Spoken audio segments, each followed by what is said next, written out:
Okay, now that we know all the magical properties of water, water is where life arose. Water is where the molecular evolution of the building blocks of life took place. And if it wasn't for those properties, that probably would not have happened. So now we're going to take a look at what are those building blocks. And we refer to those building blocks as organic biological compounds. All right, so we're going to take a look at the four major classes of organic biological compounds.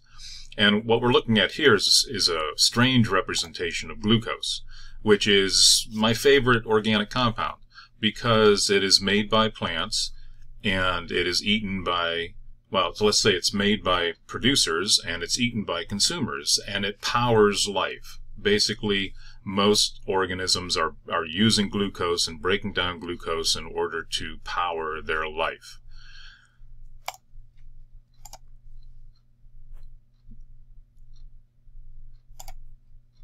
Compared to inorganic compounds, organic compounds tend to be very large and complex, and so we refer to them as macromolecules, very big molecules. And it's because of the flexibility of carbon, the carbon atom, that these organic biological compounds tend to be very large, tend to be macromolecules.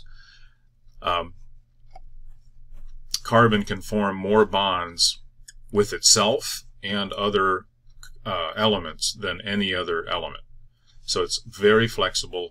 It can form long branching chains, and that tends to give rise to very large complex molecules. Not only are organic biological compounds large macromolecules because of the flexibility of carbon, but it's also because many of them are polymers.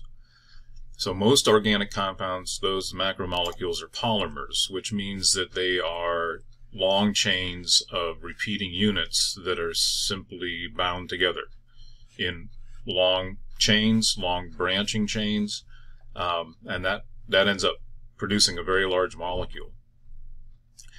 So we have these vocabulary terms that you must learn and keep straight here. We've got monomers, which are the individual units that are polymerized into polymers, right? So mono means one, poly means many. So we have these single monomers, individual units, that are joined together through the process of polymerization to form polymers, which again can be long branching chains. Now you'll notice that in this figure they all look the same, they're all the same shape, but they're different colors, and that kind of represents that these monomers can be identical. So for example, there are polymers of glucose where all of these monomers that are strung together are all the same kind of glucose molecule strung together. But then there are also polymers where each individual monomer that comes together to form that polymer is different. And an example of that is a protein made up of amino acids that are strung together. So they can all be the same, or they can be different. The four major classes of organic biological compounds that three of the four are polymers are carbohydrates, which can be a polymer, lipids, which is the only one that is not considered a polymer, and you'll see why later. Proteins are polymers, and they are the largest, most complex polymer, largest, most complex organic biological compound. And nucleic acids, which are arguably, they're smaller, but they contain a lot of information. Nucleic acids like DNA containing a lot of information. So in that way they can be considered complex. But like I said, proteins are the largest and most complex of the organic compounds. So again, lipids are not considered a polymer. So it would be best for you to memorize this list. Like if I were to ask you in class, what are the four classes of organic biological compounds, you should be able to tell me carbohydrates, lipids, proteins, and nucleic acids. So of these organic biological compounds, carbohydrates are the first ones we're going to concentrate on. And they're compounds including sugars and starches and cellulose. usually they can be broken down by organisms to release energy. So that's one of the primary functions of carbohydrates, is to supply energy. And the molecular formula for carbohydrates, the ratio of carbon to hydrogen to oxygen is a 1 to 2 to 1 ratio. In other words, there are twice as many hydrogens as there are carbons, and twice as many hydrogens as there are oxygens, and the same number of carbons and oxygens in a carbohydrate molecule. The generalized formula being CH2O, which is representing the exact same thing as this ratio. Twice as many hydrogens as carbons and oxygens. The two major functions: supply energy, like I mentioned, but also structure. Plants are making, through the process of photosynthesis, making glucose, and then they can use that glucose for their own energy needs, but they can also use that glucose as a building material, basically, to string together into polymers like cellulose that makes up wood and the structure of many plants, the cell walls of many plants, and supportive structures like wood. So glucose is a monosaccharide, and we haven't gotten to what that word means, but it's a single sugar molecule, or a simple sugar. And it's the energy for life. It's pumping through your veins right now, supplying all the cells of your body with the energy you need to stay alive. This is representing cellulose, which is a polymer of glucose. It's a polysaccharide. So the polymers of carbohydrates are known as polysaccharides. Saccharides just simply mean sugar. So here we got a single sugar, glucose, and a many sugar, polysaccharide, cellulose. And it, like I said, it's a structure of cell walls and wood. So another example of a carbohydrate, polysaccharide, is starch. And you're familiar with starch if you've ever eaten a potato. Potatoes are basically pure starch. And starch is an energy source. What you're getting from that potato is energy. Glucose is the building block, or the monomer, that is going to come together to form starch. It's a monosaccharide, right? Glucose is a monosaccharide. You take that monosaccharide, so in this case it's the monomer. So notice this, the mono there in both of those. The monosaccharides in carbohydrates, monosaccharides are monomers, can be monomers, to join together to form a polymer. And that's what's going on here with starch. Starch is a polysaccharide. So we go from a monosaccharide, a simple sugar, a single sugar, to a polysaccharide, many sugars. Starch is a way for plants to store glucose. So the plants are storing the glucose for themselves, but we as consumers are going to eat it. There's also a similar form of glucose storage in animals called glycogen. So that's another example that you need to be aware of. And I pointed out mainly because it's in your body. It's part of you. So in your liver and in your muscles, your body is storing glycogen as a way to store glucose. And glycogen looks very similar to starch, except there's more there are a lot of branches coming off of it. So starch is basically long straight chains of glucose strung together, and glycogen are long branching chains of glucose strung together. Very similar compounds, though. So as I tried to get across on the previous slide, monosaccharides, like glucose, can be strung together to form polysaccharides, like cellulose or starch. So the monomers of carbohydrates are monosaccharides, as I said on the previous slide. Glucose is the product of photosynthesis. It's in your blood. That's your blood sugar. So like when the doctor is measuring your blood sugar, that's what they're measuring, is the concentration of glucose in your blood. So like I said, it's part of you. It's in your body. It's what's fueling your life, basically. Fructose is another monosaccharide, another simple sugar or single sugar, and that's what makes fruit sweet.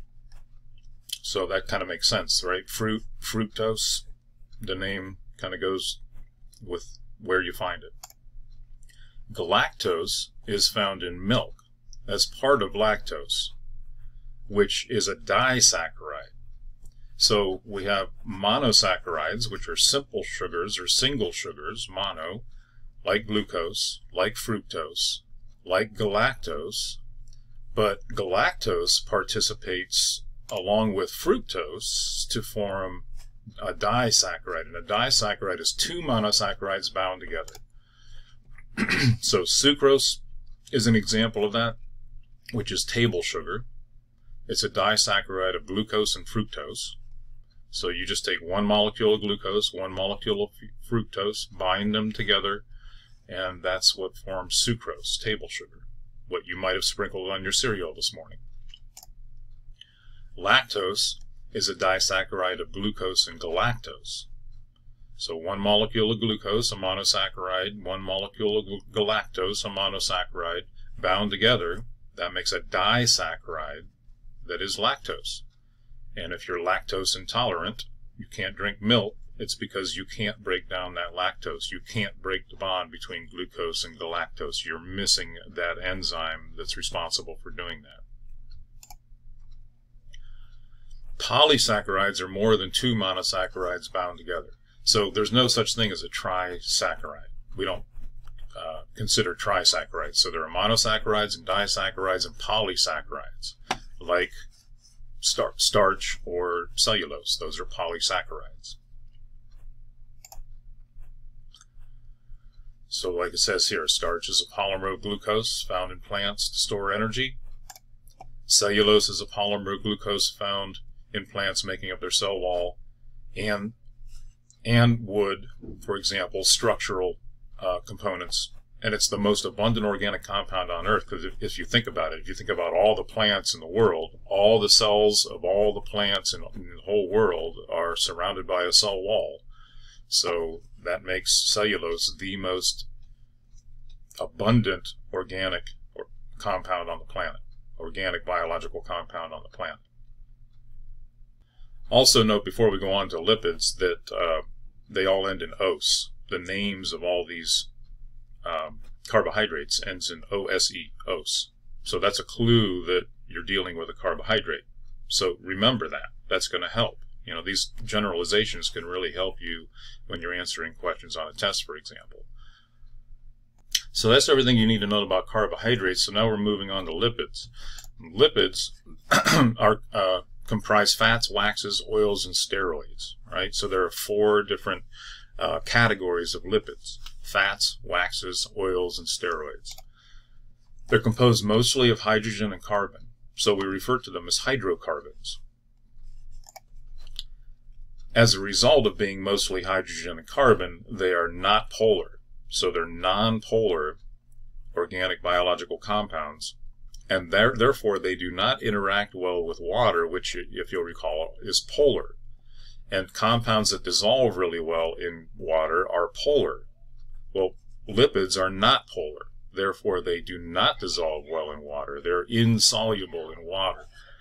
And so that makes them really good for waterproofing, for like forming barriers to keep water out. Like cell membranes. So I put this image here to show just how many organelles there are inside cells, and all those organelles are made up of membrane, and the whole cell itself is surrounded by a plasma membrane, a cell membrane, and all those membranes are acting as barriers to compartmentalize the cell, to compartmentalize it into the different membrane-bound organelles that we find inside cells. All those membranes are made up of lipids, and the reason being is they need to form a barrier between the aqueous solution on one side of the membrane and the aqueous solution on the other side of the membrane. So membranes and coverings like the leaf cuticle. So here we're looking at, under the microscope, a light microscope, at the surface of a leaf. So these cells right here are the epithelial layer of a leaf. And you'll notice this pink layer on the outside of that. And that's a non-cellular layer. It's not made up of individual cells. Notice you can't see individual cells here. And it's produced by these cells that are making up the epithelial layer. But that's a layer of wax. And that wax is like wrapping the plant in cellophane. It's waterproofing the plant to hold water in. Not so much keep water out, but to hold water in so the plant doesn't dry out. And that's known as the cuticle. It's really the same word as the skin that goes around your fingernail. A triglyceride, which you may have heard of because it applies to health issues, is a type of fat where there's a molecule of glycerol. That's the glyceride part of triglyceride, right? There's a molecule of glycerol, and in this diagram, this is the glycerol. And attached to that glycerol are 3 fatty acid chains. And these chains can be extremely long. So there are different kinds of fatty acid chains, and some are long and longer than others. But that's because there are 3 of those fatty acids. That's the tri part of triglyceride. Right? 3. So fatty acids attached to glycerol, triglyceride. That's a fat. Remember, the lipids are the only organic biological compound not considered a polymer. So even though there are these long chains, fatty acid chains, they can be very long. That's not considered a polymer because it's not repeating units of monomers. We're not taking molecules and stringing them together. This is one molecule itself. The fatty acid is one molecule itself. In this diagram, there are 2 different types of fatty acids. And if you study the diagram, both the kind of molecular model here, there are 2 representations of the molecular model. If you study both of them, you'll notice that this one doesn't have any double bonds in it. If you'll recall back when we were looking at covalent bonding, covalent bonds can be single bonds, and these individual dashed lines here represent a single covalent bond. But there can also be double bonds and even triple bonds. So the double lines here, the double dashed lines here, represents a double bond, a double covalent bond. And you'll notice that what it's doing to this molecule is it's causing it to have a bend in it, a kink. So we refer to this as a kinky fatty acid. And we have straight fatty acids. And that makes a difference in how the fats that result from this, fats and oils that may result from this, are going to behave, their properties. So the reason this one doesn't have a double bond is because it's saturated. So this is a saturated fatty acid, and what it's saturated with are hydrogen atoms. So in other words, all the carbons that are along this fatty acid chain are saturated with hydrogen. They're holding all the hydrogen they can possibly hold, saturated. On the flip side, and what that does is it causes them to pack more closely together. That allows them to pack more closely together. If you picture in your mind here this fatty acid along with other fatty acids, they can get closer to each other because they are straight. They can pack more tightly and pack more densely, and that tends to make them solid at room temperature. So butter here is an example of an unsaturated fatty acid, or a fat that is made up of unsaturated fatty acids. On the flip side, the one on the right here has a kink in it. It has a double bond. It has a kink. Therefore, the fatty acids can't pack so tightly together, can't form very high density, and that would be a saturated fatty acid. And I just messed up big time, so I stopped. I just found a mistake in the slide, and so I switched these. So the saturated fatty acid is the straight one that packs together and forms more solid animal fat. The unsaturated fatty acid is the one that has a double bond and a kink in it, and therefore can't pack together. And plant oil is an example. Plant oils are an example of that. So that was a mistake. I switched it. Make sure you have it straight. And I'm sorry I made that mistake. There are also polyunsaturated fatty acids where there's more than one double bond. So in this fatty acid, there's only one double bond. But there are also fatty acids that have more than one double bond and even triple bonds in them. that cause them to have more kinks and therefore not pack together even more, to be less dense and therefore liquid at room temperature. So you got to ask yourself, which one of these two do you want, like pumping through your veins? Do you want a solid at room temperature running through your blood, or do you want something that's liquid at room temperature running through your blood? Which is more likely to clog up your system? So plant oils tend to be more healthy for you than animal fats. That's the point.